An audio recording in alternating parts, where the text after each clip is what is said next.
We are called to be examples in this world. Our fate is predestined before our actual arrival. As those who carry the truth, we have a higher calling than just working on ourselves. We are challenged to step outside our comfort zone of believers to reach groups who don't know God.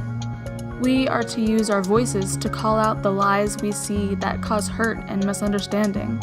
We must use all of our time here in our physical bodies to fulfill what God has asked of us in both our calling and His work. Stepping out and influencing others may seem intimidating, but God will prove what we need. We were not meant to attack spiritual darkness alone. The Holy Spirit strengthens us as we go about this work to which He has called us, for He would never give us more than we can bear. As followers of Christ, we have been called for a higher purpose. We've been called to build up others, to influence our own communities, and make fellow disciples out of non-believers. We are each intended from His original plan to be lights of His in a world of darkness.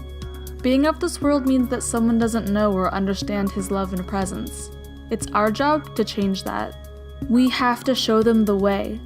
We are the vehicle by which His voice and will are shared with our world.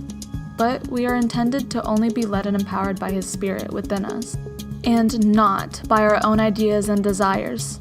To fully exhibit His love, we must trust Him, His guidance, and the calling that He's given to us. Ephesians 2, verse 7 through 10. Now, God has us exactly where He wants us. How we move forward is all His idea and all His work. All we have to do is trust Him enough to let Him do it. It's God's gift from start to finish. We don't play the major role. If we did, we'd probably go around bragging that we'd done the whole thing. No, we neither make nor save ourselves. God does both the making and the saving.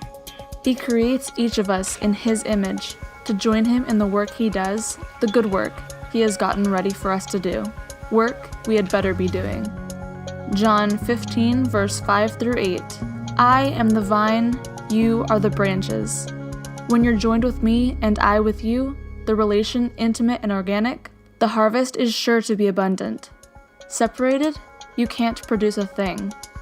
Anyone who separates from me is dead wood, gathered up and thrown on the bonfire.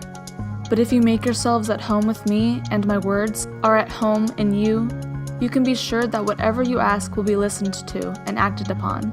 This is how my Father shows who He is. When you produce grapes, when you mature as my disciples. John 15, verse 14 through 16. You are my friends when you do the things I command you. I'm no longer calling you servants, because servants don't understand what their master is thinking and planning. No, I've named you friends, because I've let you in on everything I've heard from the Father.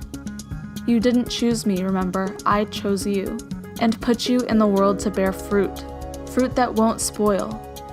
As fruit bearers, whatever you ask the Father in relation to me, He gives you. But remember the root command: love one another.